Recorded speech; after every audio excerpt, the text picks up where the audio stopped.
Hola a todos, saludarlos muy cordialmente a toda la comunidad educativa que nos acompaña dentro y fuera del país.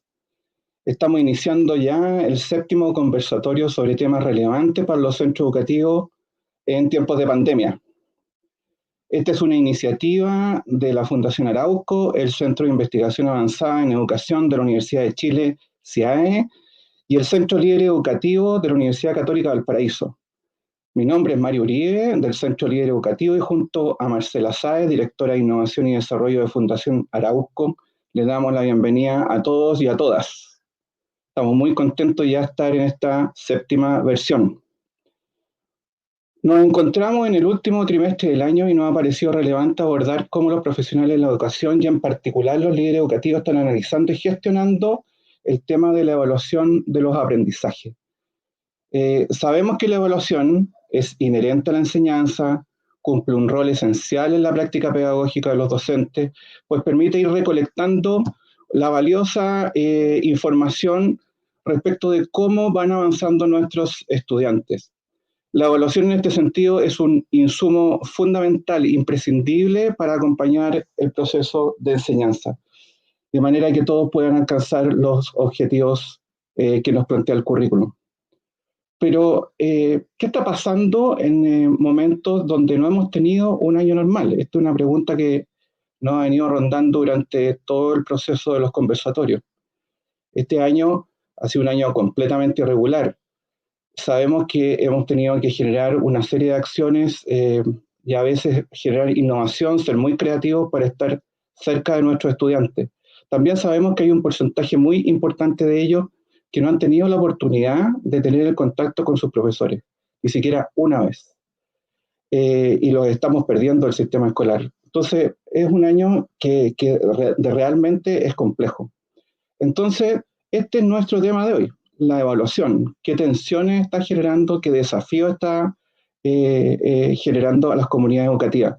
Y como siempre, entonces tenemos a dos representantes de equipos directivos con dos perspectivas distintas. Uno de la perspectiva territorial y otro de la perspectiva de la unidad educativa propiamente tal.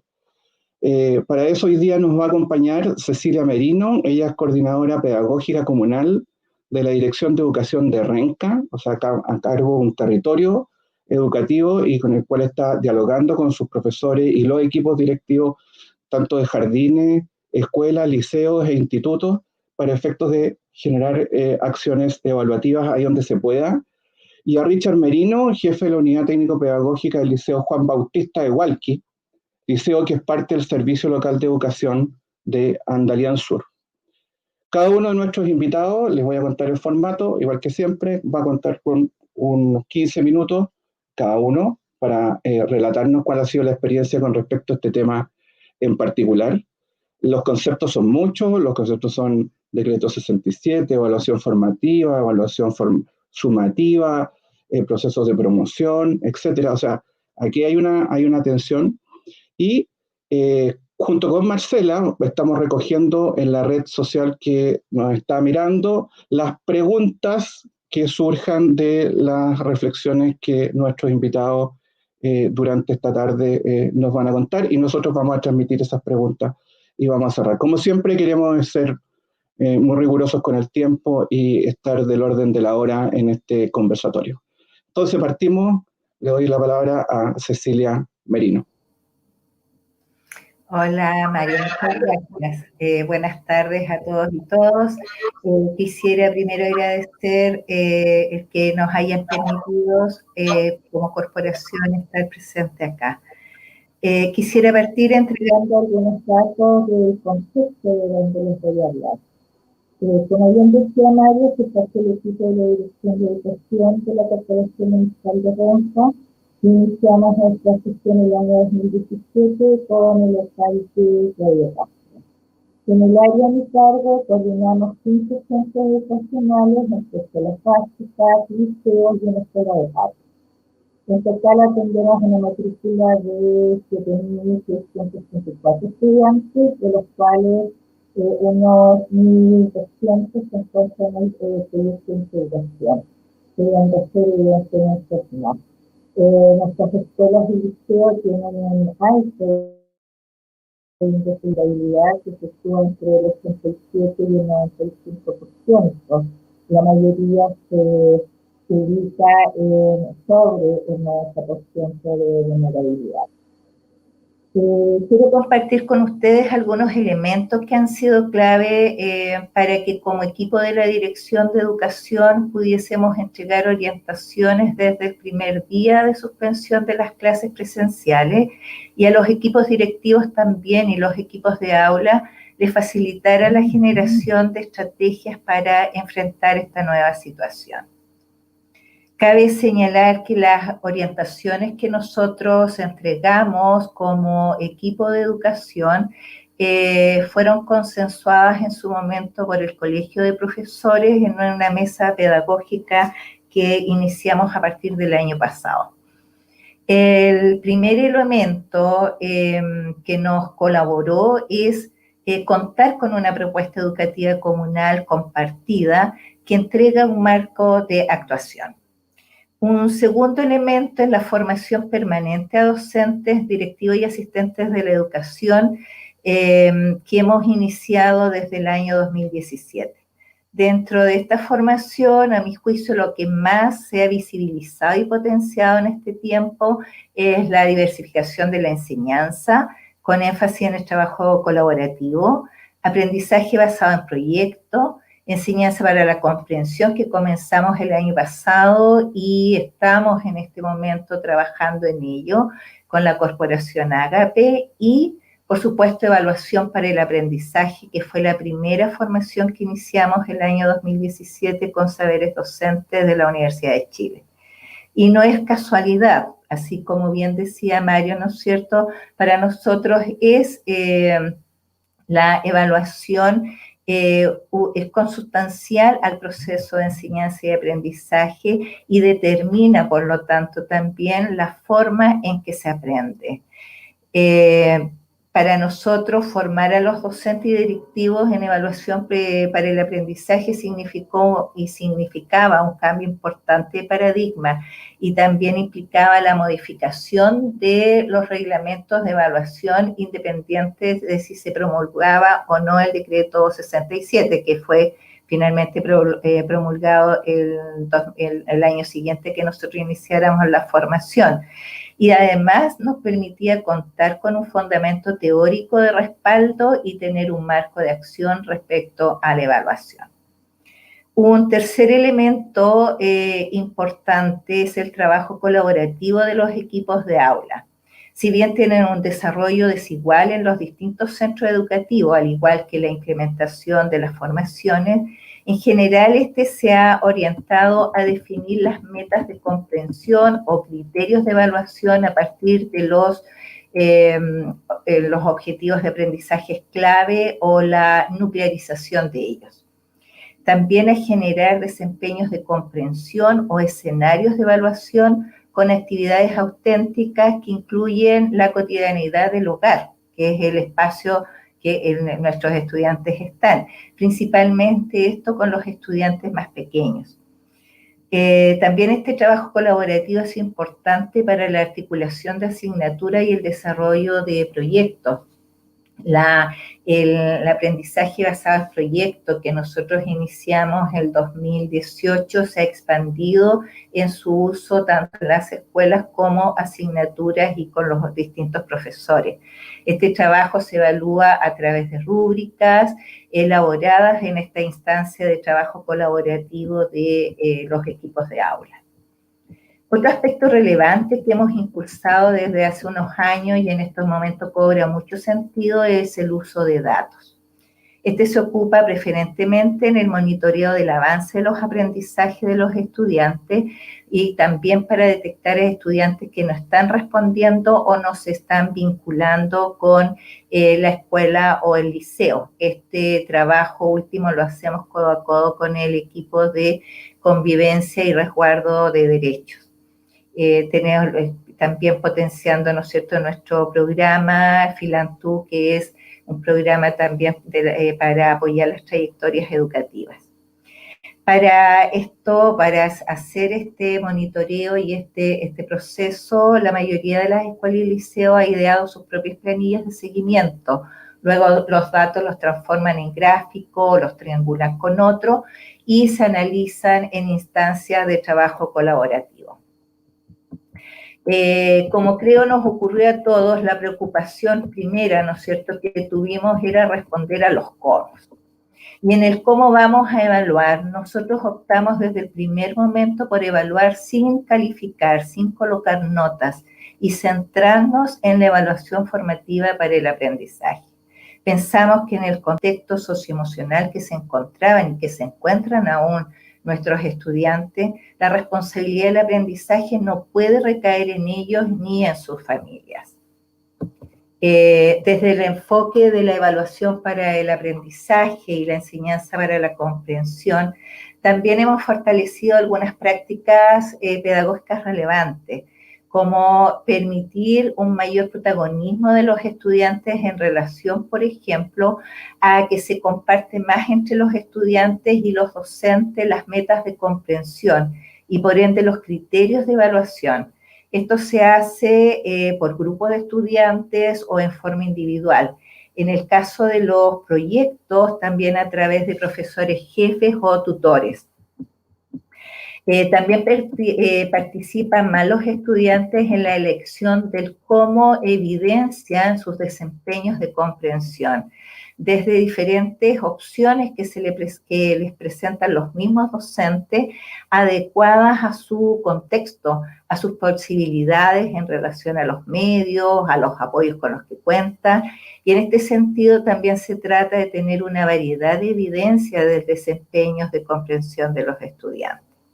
En algunos centros también los estudiantes han podido avanzar en la autoevaluación y en un menor, diría yo, medida en la coevaluación, pero esto fundamentalmente por el tema de los medios en que no necesariamente se pueden conectar más de uno, pero sí se ha podido también hacer en algunos casos el trabajo grupal, principalmente en los liceos.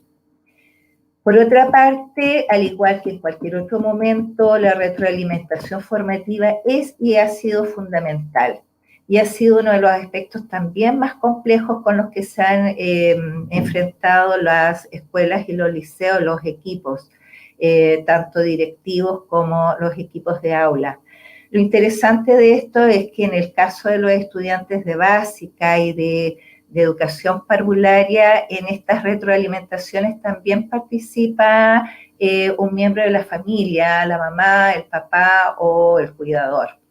En general se retroalimenta empleando la escala de retroalimentación, el describir, aclarar, valorar, inquietar, preguntar y por último sugerir. También se utiliza mucho la retroalimentación a través de las 2 estrellas y un deseo.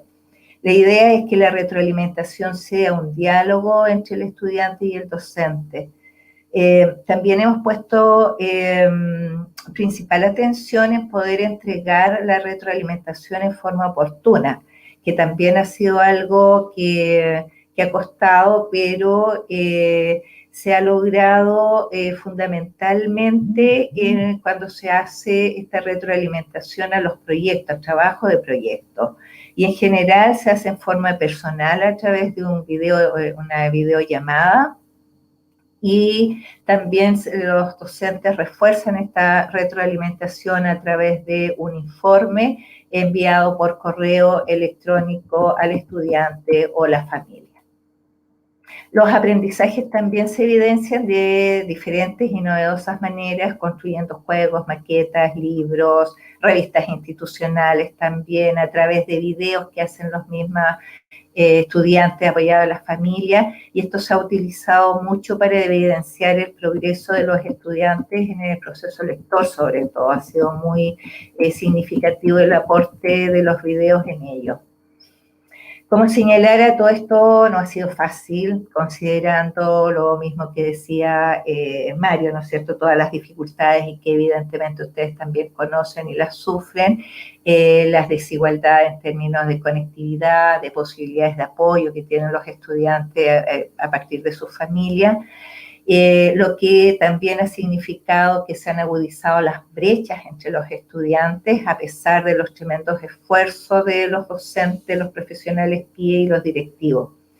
Quería contarles, por ejemplo, que justamente ayer en la Comisión Pedagógica para el Retorno a Clases Presenciales surgían desde los que allí componíamos la comisión, si tenemos que calificar, qué nota le ponemos a los estudiantes que no pudieron conectarse o que los papás decidieron que no se conectaran, qué hacemos con el apoderado que pide que su hija o su hijo quede repitiendo. Para nosotros, evidentemente, la repitencia tiene un efecto negativo sobre la autoestima de los estudiantes.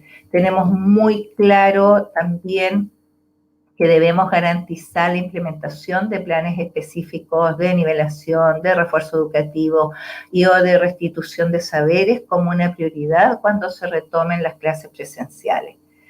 Y como tareas nos quedan muchas, algunas por nuestra parte, que las hemos conversado también, tenemos que hacer una profunda reflexión de los avances y lo que nos falta, de repensar la educación involucrando la opinión de los estudiantes y no solo desde esta mirada adultocéntrica que acostumbramos a mirar. Tenemos que sistematizar las buenas prácticas fortalecidas o aquellas surgidas también en este tiempo para que se mantengan. Y que no sean solo de tiempo de pandemia. Creo que también nos hace falta, y lo hemos conversado mucho, sobre todo con los directores, repensar los liderazgos, también considerando que la evaluación formativa o la evaluación para el aprendizaje nos cambia importantes paradigmas y también lo hace este contexto de pandemia en el que nos encontramos. También debemos entregar a los estudiantes mayores herramientas para el desarrollo de la autonomía, el autoaprendizaje, la autoevaluación y la coevaluación. Trabajar con estudiantes y apoderados la comprensión del sentido de la educación y de la evaluación pedagógica en particular, porque se tiende a pensar y tenemos dentro de nuestra cultura, ¿verdad?, la idea de que lo único que vale es la nota. La dificultad sí, evidentemente se nos presenta en enseñanza media con el NEM.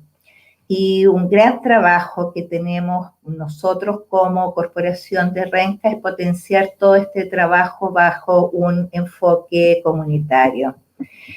También dotar a docentes y asistentes de la educación de las herramientas informáticas y tecnológicas. Y para terminar, creo que también al Estado le corresponden tareas importantes, como el repensar los instrumentos de evaluación institucional que se contradicen, por ejemplo, con el espíritu del mismo decreto 67. Debemos avanzar a nivel institucional hacia una lógica de la contextualización y no del control cuando se evalúan las instituciones, escuelas, liceos, las instituciones educativas en general. Y también le cabe al Estado una tremenda responsabilidad en generar condiciones para que la conectividad a Internet y los recursos tecnológicos sean de uso de todos y no el privilegio de unos pocos. Hoy día tenemos escuelas, los colegios particulares, podemos decir que sí han cambiado y tienen clases online. Nosotros podemos decir que con el esfuerzo de los profesores y de los equipos se hace un apoyo pedagógico para que los estudiantes aprendan, pero no tenemos la posibilidad de que nuestros estudiantes puedan tener clases como las que en el imaginario, ¿no es cierto?, consideramos como clases. Y si me permites, Mario, no sé si estoy como atrasado, pero me gustaría, por favor, quisiera manifestar, por último, mi profundo reconocimiento a los equipos de las escuelas y liceos, ya que gracias al compromiso y esfuerzo demostrado ha sido posible superar las dificultades. Ellos han desplegado toda su creatividad, que yo creo que ni siquiera sabían que existía esa riqueza para mantener el vínculo con los estudiantes y apoyarlos en su proceso de aprendizaje. Muchas gracias. No, por el contrario, nos sumamos a ese saludo. Sabemos los esfuerzos que han hecho los profesores en general en Latinoamérica, sabemos los casos más cercanos a nosotros en Chile, tenemos información del resto del mundo, efectivamente, los espacios de innovación, creatividad, que hemos tenido que poner en marcha bajo esta presión.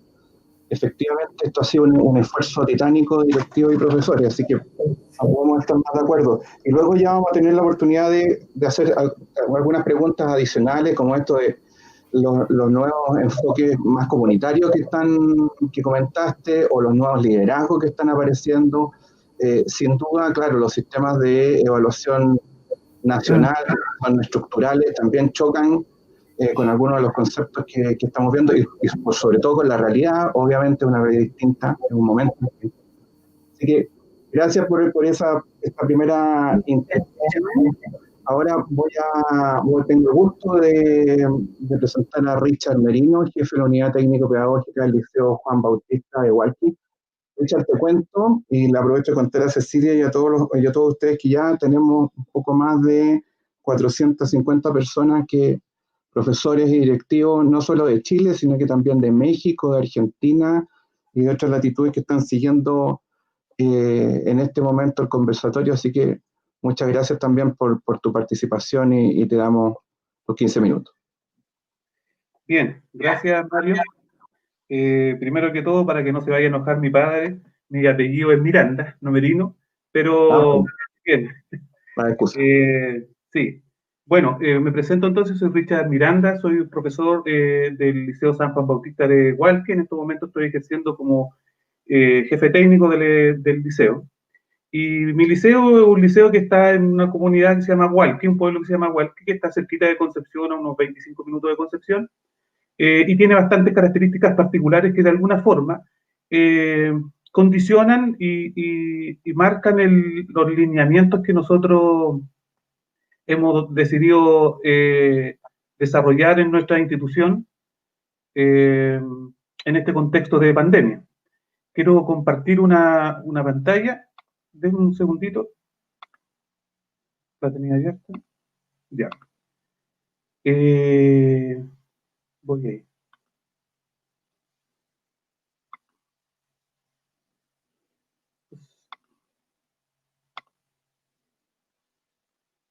Ya. No me funcionó la compartición de pantalla, por lo tanto lo voy a hacer así como lo teníamos presupuestado. Bien. Miren, la verdad, cuando me invitan a mí a participar de este conversatorio, me invitan solicitándome un poco que cuente la experiencia de cómo lo estamos haciendo en nuestra institución, no cómo se debe hacer no, es cómo se hace en nuestro contexto. Y explicarle un poco que nuestro contexto tiene ciertas características, al igual que todos los contextos, ¿cierto? Pero que un poco como comentaba la anterior expositora Cecilia,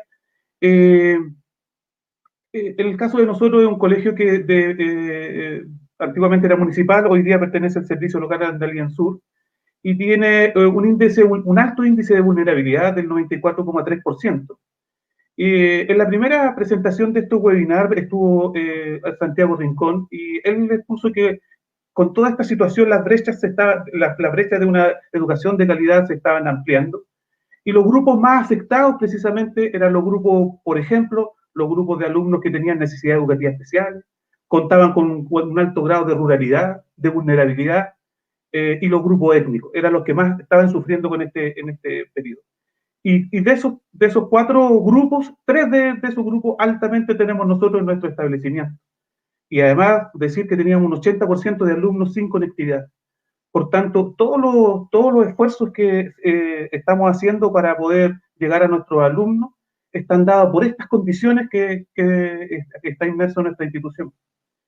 Como institución dijimos, bueno, al principio como que nos pidió un estado de shock todo esto, nos dejó en estado de shock, y dijimos, bueno, como institución tenemos que replantearnos qué vamos a hacer ahora, sentémonos, conversémonos, ¿qué vamos a seguir tratando de instalar una normalidad en este proceso?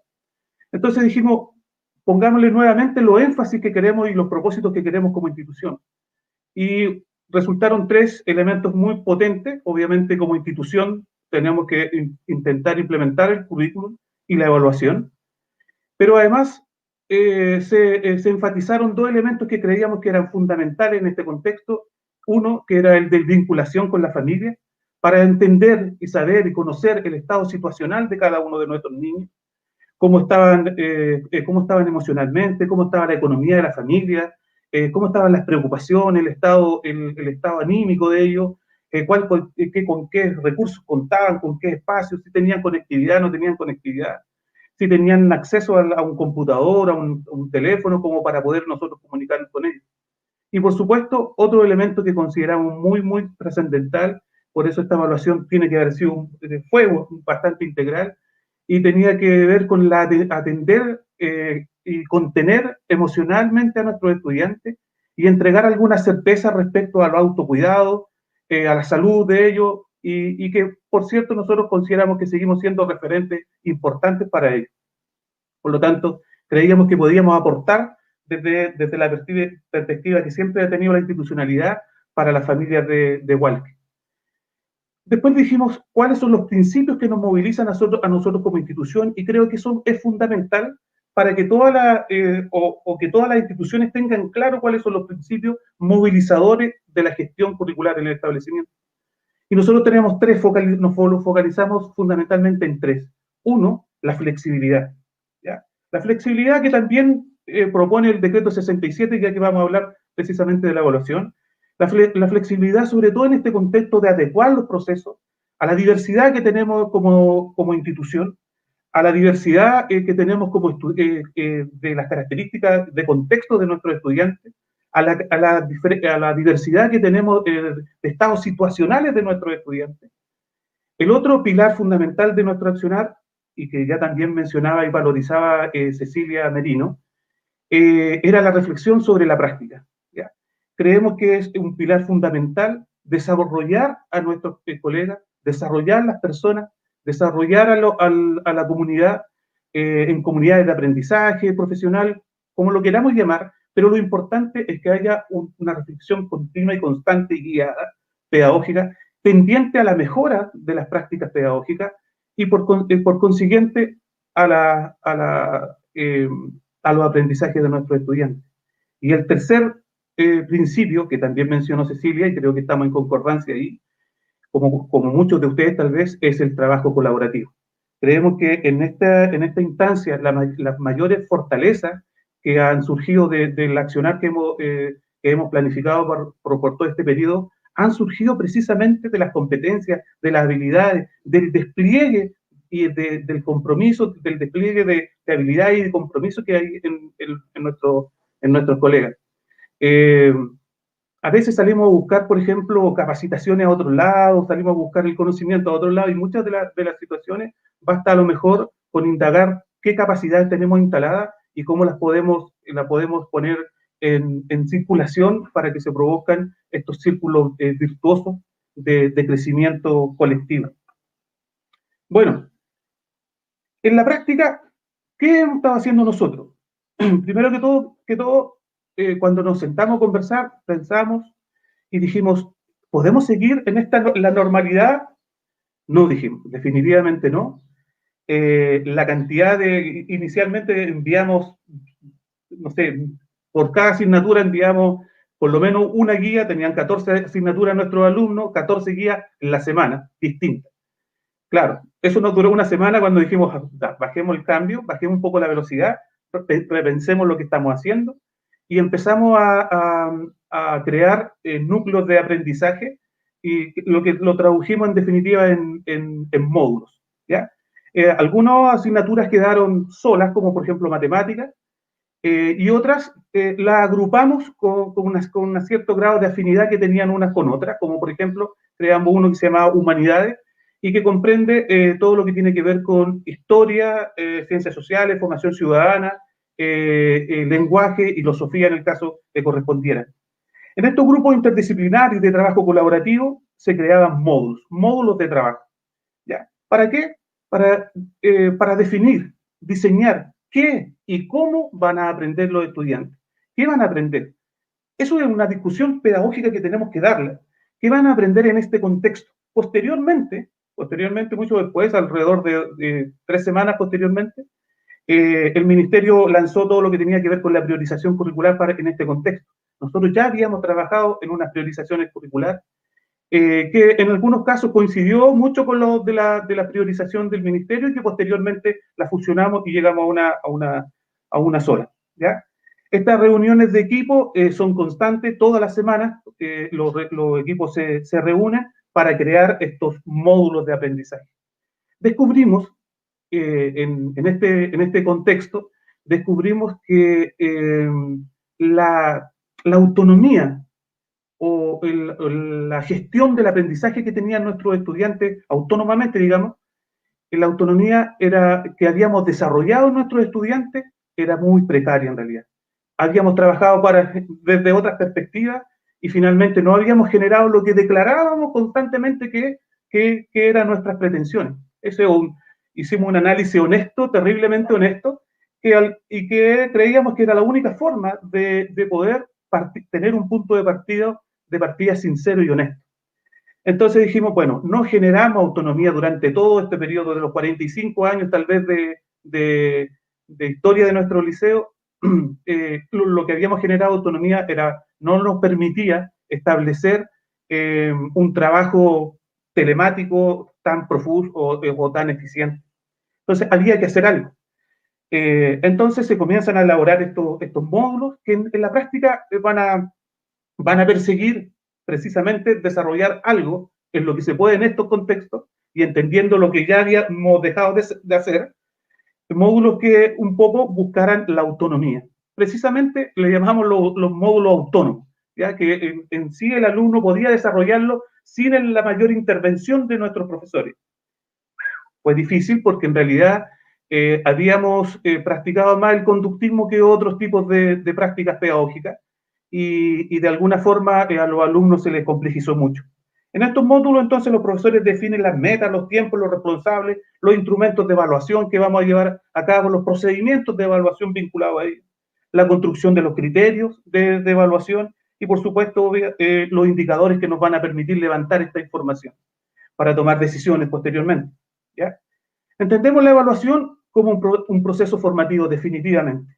Y afortunadamente la retroalimentación en este periodo, y que como liceo nosotros ya la tenemos acuñado como la importancia y la relevancia que tiene, en tanto creemos que en gran medida se juega en la retroalimentación los aprendizajes de los estudiantes. Muchos de los aprendizajes se juegan ahí precisamente en la retroalimentación, en la calidad de esa retroalimentación. Tanto para la mejora de los aprendizajes del propio estudiante, de la autonomía, de la autogestión de él mismo, como para la mejora de las prácticas pedagógicas que el profesor puede tomar a partir de esa retroalimentación y de la información que vaya levantando ahí. Los módulos, ¿cómo los distribuimos? ¿De qué forma podemos distribuir los módulos? Creamos un drive y a partir de eso los alumnos podían desprender de los drives los diferentes módulos. Pero como les comenté anteriormente, el 80% de nuestros alumnos, 78% para ser preciso, el 78% de los alumnos no tenía una conectividad que le pudiese desarrollar estos módulos a partir del drive. Entonces creamos como institución una especie de delivery se llama, en donde 24 profesores voluntarios tomaron sus propios recursos y su propia voluntad y compromiso, lo echaron arriba del auto y partimos con los módulos a repartirlos a las localidades, igual que una de las comunas más grandes de la provincia de Concepción, y donde fácilmente hay 30, 4 o 50 kilómetros de distancia de una localidad a otra.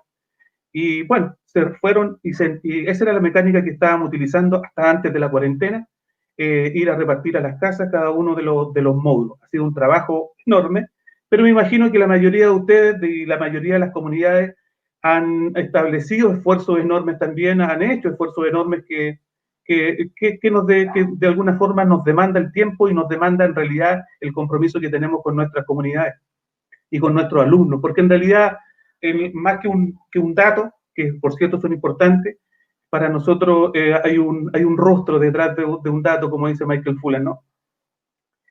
Bueno, dentro de estos procesos, dentro de estos módulos que son autónomos, que buscan la autogestión del aprendizaje del estudiante, están también, obviamente, los procedimientos que van a desarrollar los estudiantes para los evaluativos, por ejemplo, una lectura analítica, resolución de problemas. En eso le hemos puesto mucho énfasis, desarrollo de actividades experimentales, simulaciones. Ojalá siempre les pedimos a nuestros profesores que tengan un valor de uso, que esté dentro del contexto donde están trabajando, que utilicen los materiales que tienen en las casas, más en el contexto de cuarentena, que tenga una significancia y una connotación de servicio en sus casas. También le solicitamos que desafíen a sus estudiantes a ver cómo pueden aportar desde su vereda, desde lo que estén aprendiendo.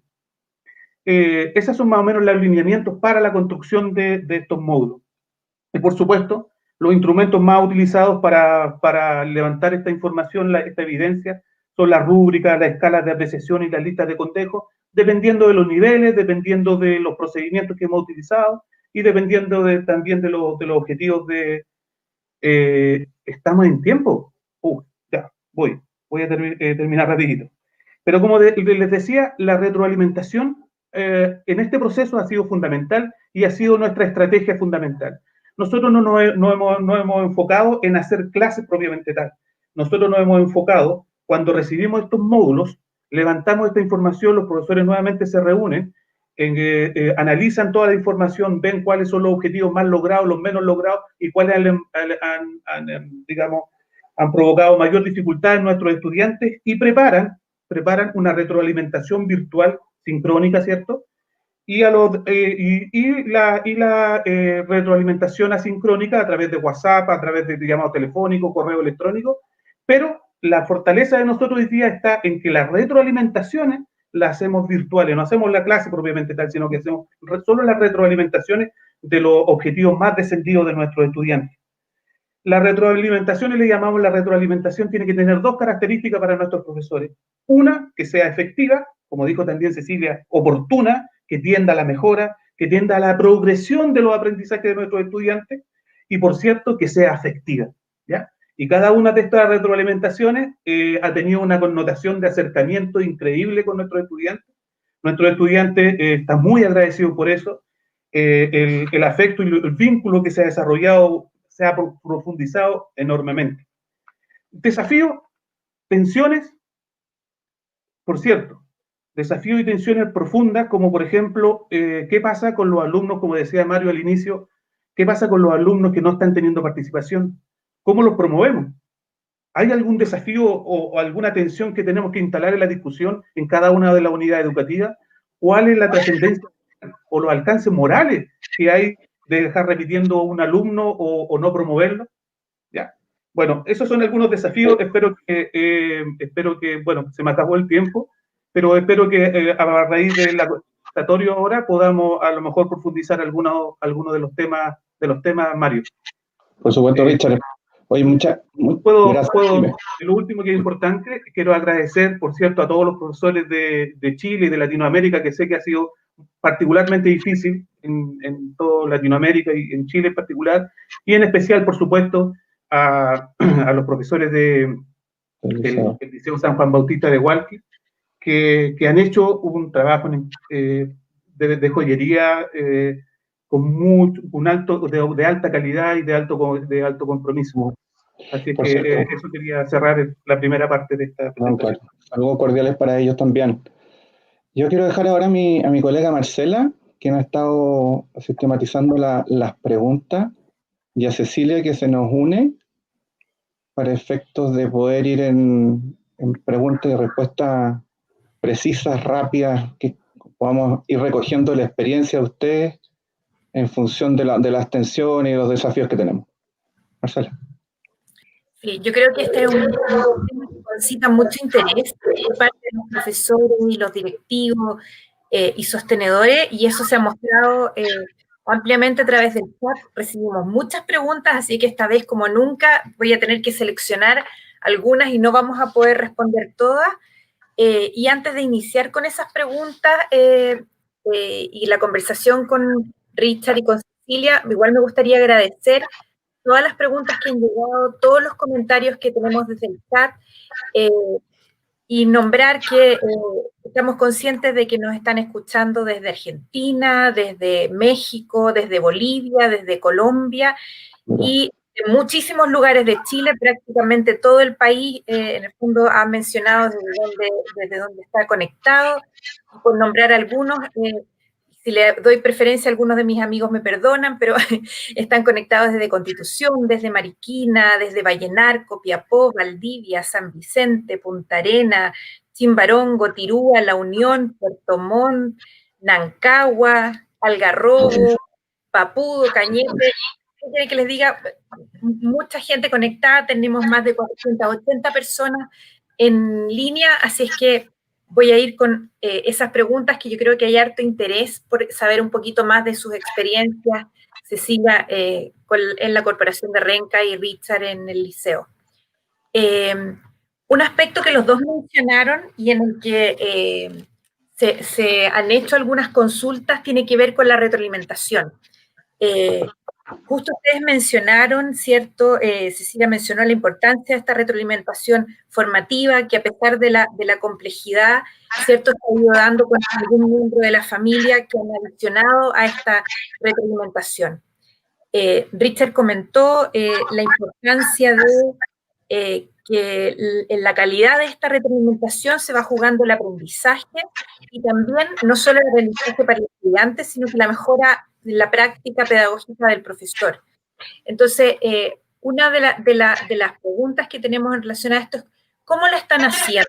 ¿Cómo están logrando retroalimentar a sus estudiantes, sobre todo pensando en los niveles más iniciales, donde no es tan fácil hacer la retroalimentación?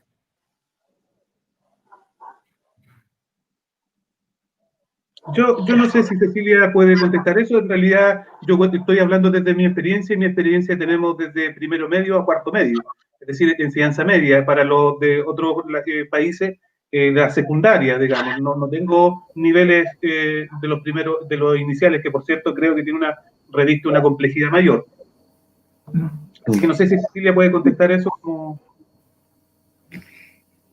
Bien, bueno, como les decía hace un rato, para nosotros el tema de la retroalimentación es absolutamente relevante y con los niveles iniciales, sobre todo, es muy complejo hacerlo. En el nivel de educación parvularia, la educadora lo que utiliza generalmente, ¿no es cierto?, porque ellos trabajan la observación, están mucho más adecuados a hacer una retroalimentación también permanente con los estudiantes.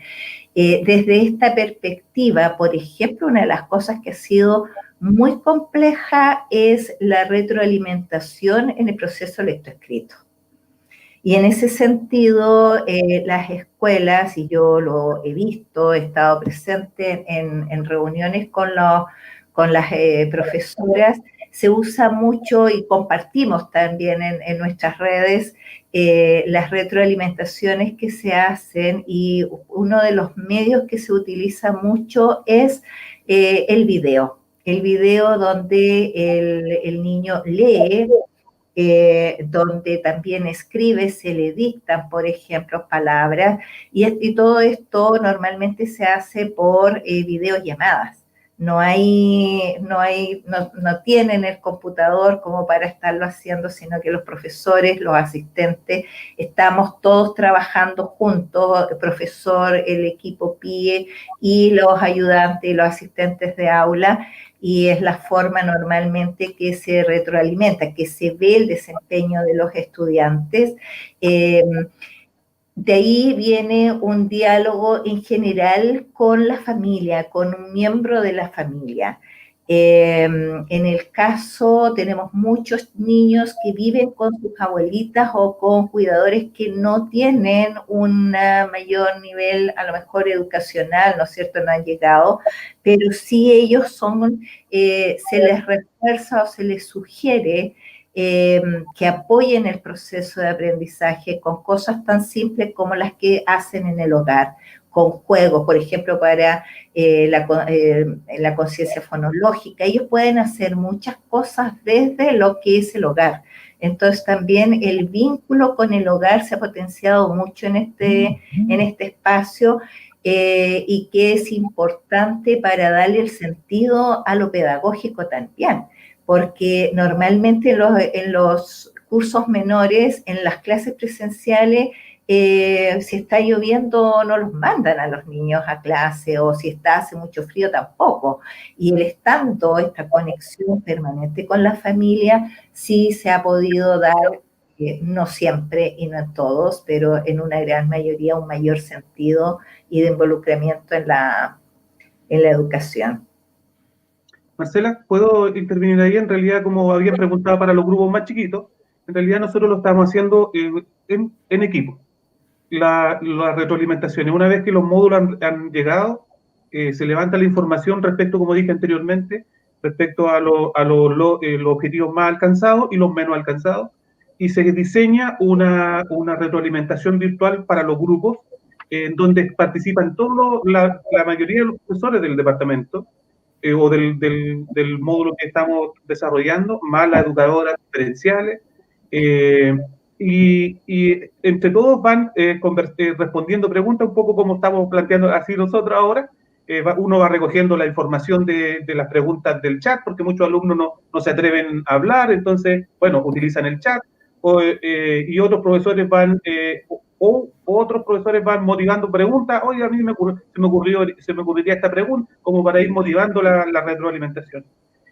Ha tenido, como dije, es parte, la retroalimentación es parte de este proceso rico de evaluar lo que se está haciendo y mejorar la práctica para los docentes. Y ha dado bastante resultado, cosas que no teníamos en un tiempo de normalidad. Por lo tanto, hay una riqueza que hay que mantener, una cercanía que hay que mantener, un diálogo, un trabajo colaborativo que por cierto, se ha enriquecido un montón. Yo quisiera tal vez agregar que la retroalimentación tiene variados momentos también. O sea, yo cuando hablaba de esta retroalimentación, es una retroalimentación mucho más inmediata cuando se muestra en el proceso. Por ejemplo, cuando el niñito pequeño, ¿no es cierto?, está leyendo y se le retroalimenta desde la lectura o está haciendo el dictado. También están estas otras retroalimentaciones que se hacen, por ejemplo, cuando se evalúa el término de un proyecto, y cuando se está entonces retroalimentando allí, como decía, esto implica el tener una rúbrica, y a partir de esa rúbrica, y también implica una autoevaluación, una mirada, un proceso metacognitivo que el estudiante también hace, y desde allí también se le retroalimenta. Como para complementar momentos de retroalimentación, no hay uno solo, en general, digamos. O sea, no es un momento solo de retroalimentación. Hay un grupo de preguntas que encuentro bien interesante, que tienen que ver sobre todo cómo han ido haciendo la transición entre una evaluación formativa y una calificación, y que eso resulte coherente. Preguntan también si ha sido complejo operacionalizar este decreto 67, ¿cierto? Y darle forma a esto tan dicho, ¿cierto?, que las prácticas docentes están ancladas más bien en un modelo donde calificar es lo más natural, más que evaluar, etcétera. Hay hartas preguntas en relación a eso. Entonces, ¿cómo han manejado ustedes la evaluación formativa, la calificación, en conjunto con la retroalimentación, etcétera? ¿Cómo han manejado ese conjunto de variables? Sí, mira, bueno, yo creo que hemos hablado un poco bastante o sea, no bastante, pero nos hemos referido ya a lo que tiene que ver con la evaluación formativa, y como uno de sus principales instrumentos, obviamente, la retroalimentación. Sin embargo, está el otro factor, la calificación. Yo creo que la calificación es la situación más tensionante que tenemos hoy día en las comunidades. Y la verdad es que tal vez algunos tal vez se van a decepcionar de lo que voy a decir, pero como decía Nicolás Maquiavelo, es la realidad que tenemos y no la que idealizamos o la que soñamos. Nosotros, para determinar esto de la calificación, trabajamos con nuestros profesores, hicimos un estudio con ellos, basado en un estudio que hizo la profesora Marcia Prieto, que se llama Creencias de los profesores sobre la evaluación y los efectos incidentales de la Universidad de Valparaíso de Chile. Y a partir de eso hicimos una especie de encuesta, como obviamente no podemos conversar directamente con los profesores, hicimos una especie de encuesta, y esa encuesta develaba un poco cuáles son las creencias que tienen los profesores respecto a la evaluación. Y arrojó que efectivamente la mayoría, un alto porcentaje de nuestros profesores, efectivamente tienen una visión, una creencia o digamos, una teoría adoptada respecto a lo que es la evaluación de proceso, que la entienden como un proceso, súper bien. Sin embargo, también nos percatamos que las teorías de acción son las que más se prevalecen dentro de las prácticas de nuestros profesores. Las teorías de acción, digamos, la teoría como la evaluación como un medio de control, ¿ya? Entonces nos dimos cuenta que la brecha que existe entre la teoría adoptada y la teoría de acción de nuestros profesores, había una distancia amplia. Y en la última pregunta que teníamos de esta encuesta decía relación con que si el profesor consideraba necesario calificar en este contexto a nuestros estudiantes, entendiendo las particularidades, yo no quiero demonizar nada, yo entendiendo las particularidades, donde hay una comunidad acostumbrada a la calificación como premio y control, a premio y castigo, en donde los padres están acostumbrados a premiar los 7, en donde la mayoría de las comunidades premiamos el exitismo de las buenas notas en un acto, etc. Entonces, la respuesta de la mayoría de los profesores, en ese contexto, la mayoría de los profesores, un 80% de los profesores dicen sí, que era necesario calificar, entendiendo que los alumnos tenían mayor participación cuando se trataba de una nota. Y efectivamente, nosotros, con toda la riqueza del proceso evaluativo que estamos haciendo, y sin demonizar la calificación, tradujimos en definitiva toda esa evaluación que está haciendo el profesor, una evaluación progresiva además, porque el alumno, al ir siendo retroalimentado, tiene la oportunidad de volver a trabajar su módulo para ir aumentando su calificación como medio, digamos, de premio por su trabajo.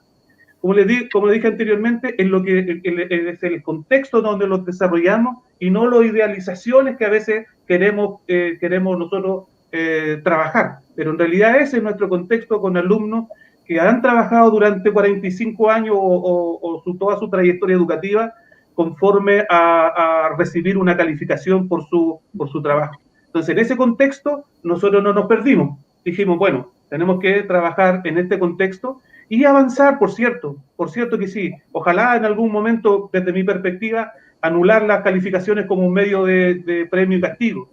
Y solo avanzar en lo que tiene que ver con las evaluaciones progresivas, las evaluaciones formativas, perdón. Esa es la experiencia que hemos tenido nosotros y hoy día estamos con las calificaciones. La tensión se produce en que si esas calificaciones o esta evaluación de proceso o estas calificaciones van a determinar quiénes son promovidos y quiénes no son promovidos en un contexto donde hay algunos alumnos que no han tenido participación, como recalcó Mario. No han tenido participación existen todavía muchos alumnos que no han tenido participación. Y no han tenido participación, y también lo hemos discutido como institución, y no han tenido participación, algunos lo catalogan por flojos, ¿ya? Porque tenían conectividad pero son flojos, pero algo pasa que ese niño no quiere participar. Algo hemos dejado de hacer como familia, algo hemos dejado de hacer como institución, que ese niño esté tan desmotivado, algo hemos dejado de hacer como sistema nacional de educación, como país. Entonces, si ese niño no está participando por algo, yo no creo que él llanamente, espontáneamente le surja el no querer participar. El niño tiene motivaciones o no tiene las motivaciones necesarias que nosotros no hemos sabido desarrollar de alguna forma. Entonces, promoverlo o no promoverlo por nuestras responsabilidades sería un cuestionamiento moral que debe ser instalado, creo yo. Debe ser una tensión que debe existir en cada una de las comunidades, independiente de lo que posteriormente pueda plantear el ministerio con respecto a que sí, definitivamente hay que calificar y promover a los que tuvieron participación, pero también hay un cuestionamiento moral, ético, profesional que debe hacerse en cada una de las comunidades. Debe instalarse esa discusión, deben los profesores dar su parecer, porque hay un efecto muy, muy importante en este periodo que a lo mejor no lo hemos dimensionado todavía, que tiene que ver que detrás de un dato hay un rostro. Y esto tiene que ser visibilizado con mayor presencia debido a que el uniforme que a diario vemos nosotros en el contexto regular, el uniforme esconde muchas diferencias, muchas realidades, y al ir a sus casas, hoy día nosotros desplegados por todo Hualqui, al ir a sus casas volvemos a entender la sensibilidad que hay detrás de un alumno, la emocionalidad, las características, y eso es lo que hay que valorar hoy día, y entenderlo y dimensionarlo para poder y analizar esta promoción o no promoción. Gracias, Cecilia. ¿Tú querías comentar? Bueno, sí, pero no sé, en razón del tiempo, sí alcanzo, tengo yo las 4, pero bueno, muy brevemente, yo creo que para nosotros a lo mejor no ha sido un proceso tan fuerte, y ha sido más gradual. Como les decía, nosotros hemos estado trabajando evaluación para el aprendizaje antes de la promulgación del decreto 2018, o sea, perdón, del 67 del 2018.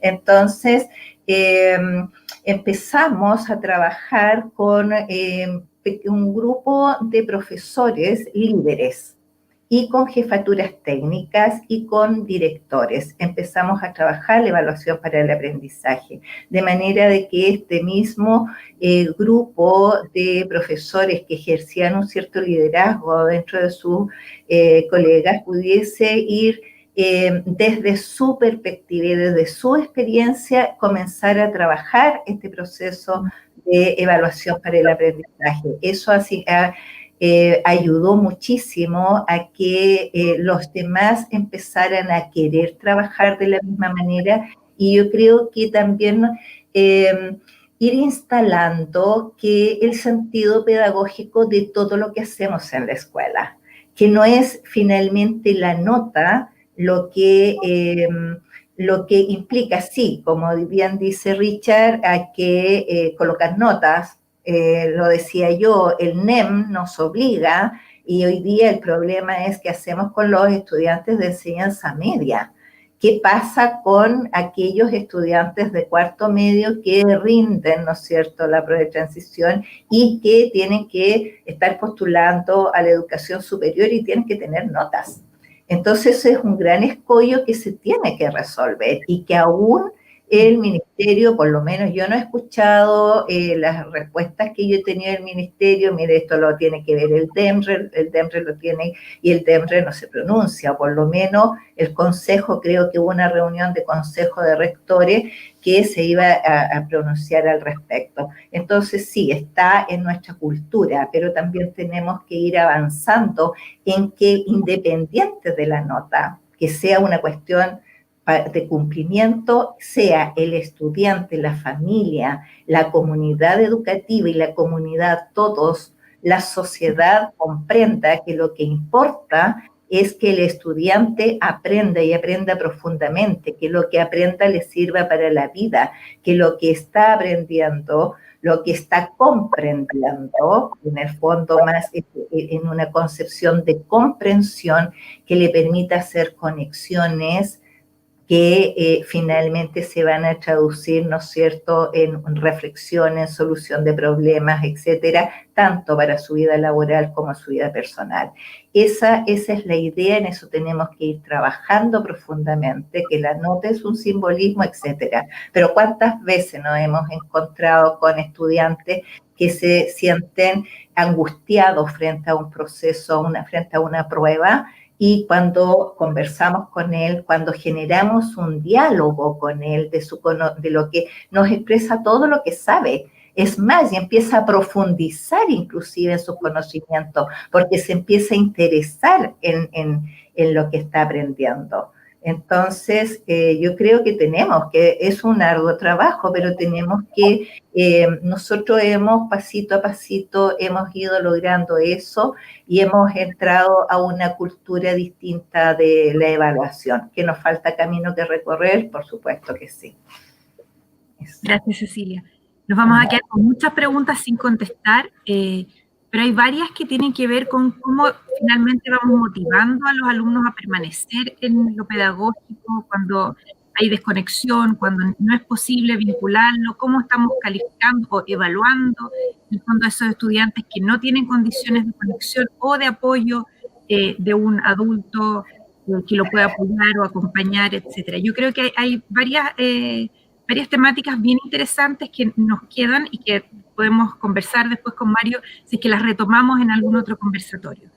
Pero me gustaría terminar sin hacerles una última pregunta que ojalá me la contesten lo más breve posible. Ya estamos pasados de tiempo, pero creo muy interesante, pensando en que se nos viene, estamos en el último trimestre, y en el fondo ya en este último trimestre empezamos siempre a planificar el inicio del nuevo año, ¿cierto? ¿Qué aprendizajes de los que han hecho este año en este tema sobre la evaluación formativa, etcétera, piensan prolongar, planificar en vistas de un nuevo año académico? ¿Cuáles ustedes dirían que son los aprendizajes que, así como Richard dijo en su momento, esto viene para quedarse? ¿Cuáles son esos aprendizajes en relación a este tema? No sé quién, bueno, para no demorar un tiempo, yo creo que, bueno, yo mencioné algunos, ¿no sé, que tienen que ver con el aprendizaje en mi exposición. Yo creo que uno importante es justamente avanzar en procesos de autoevaluación y coevaluación para nosotros. También en hacer participar en definitiva mucho más a los estudiantes en el proceso evaluativo, en esta evaluación permanente, parte de la ya de generar una cultura que nos permite mirar la evaluación como algo natural y consustancial al proceso de enseñanza-aprendizaje. Yo creo que son como básicos esas dos premisas para poder avanzar mucho más en otros aspectos. Tenía otra idea, pero se me olvidó pensando en el tiempo. Bien, a lo mejor Richard me la hace recordar. Bien, gracias. Mira, nosotros hemos aprendido bastante con él en este periodo. Uno de los aprendizajes que hemos tenido precisamente es que tiene que ver con cómo vamos distribuyendo el liderazgo en nuestros profesores, cómo vamos aumentando las confianzas y cómo vamos validando además los liderazgos. Creo que los coordinadores, por ejemplo, han tomado un rol preponderante en nuestro establecimiento y ellos han logrado materializar muchas de las iniciativas que normalmente el equipo técnico estudia, trabaja, teoriza, y ellos son los que en la práctica lo han llevado a la práctica. Entonces, creo que potenciar los trabajos colaborativos, potenciar los grupos de coordinadores, han sido aprendizajes fundamentales. Y desde la perspectiva técnica, pedagógica, creo que la retroalimentación es un trabajo que, si bien es cierto, nosotros ya lo teníamos definido como un plan de desarrollo profesional docente, donde hincar el diente.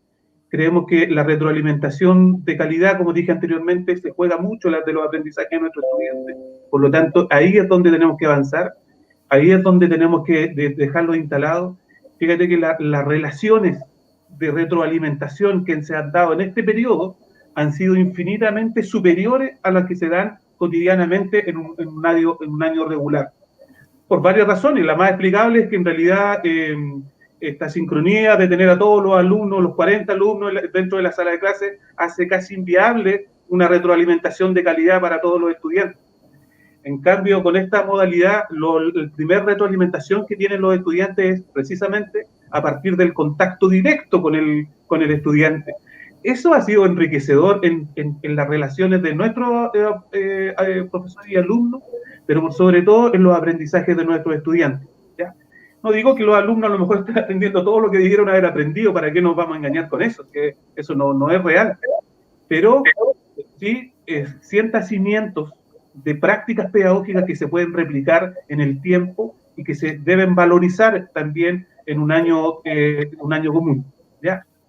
Esas son básicamente las principales fortalezas.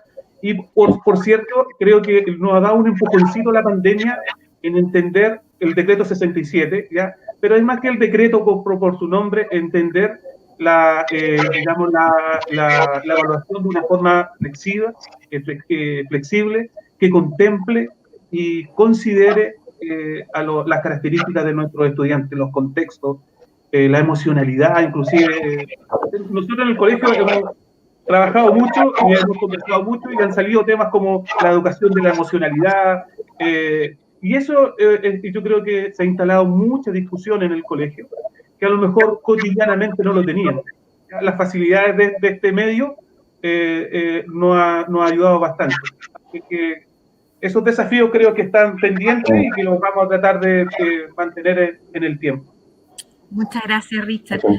Quiero agradecerle a los dos, Cecilia, Richard, por tu tiempo y sobre todo por las valiosas experiencias, propuestas que han ido haciendo y que las personas que en el chat han comentado también me agradecido mucho. Quiero recordar que este video y también los 6 anteriores que han disponibles, tanto en el Facebook de Fundación Aramco como en el CIAE de la Universidad de Chile y en el YouTube de Líderes Educativos. Así que el que no alcanzó a escuchar completamente a Richard o a Cecilia puede ir a las grabaciones. Yo me despido y te dejo a ti, Mario, para cerrar un mensaje que ya Cecilia y también Richard lo han dicho, pero de gran valoración por la labor que siguen haciendo los profesores en este tiempo. Que han ido resguardando lo más posible la educación integral de sus estudiantes, también a distancia y de manera no presencial, que ha sido un desafío inmenso para todas las escuelas del país y de Latinoamérica, como han dicho ya. Y saludar a todos los que desde distintos lugares nos han escuchado esta tarde, así es que yo me despido. Muchas gracias. Mario, te dejo a ti. No, yo también, simplemente me sumo a los agradecimientos.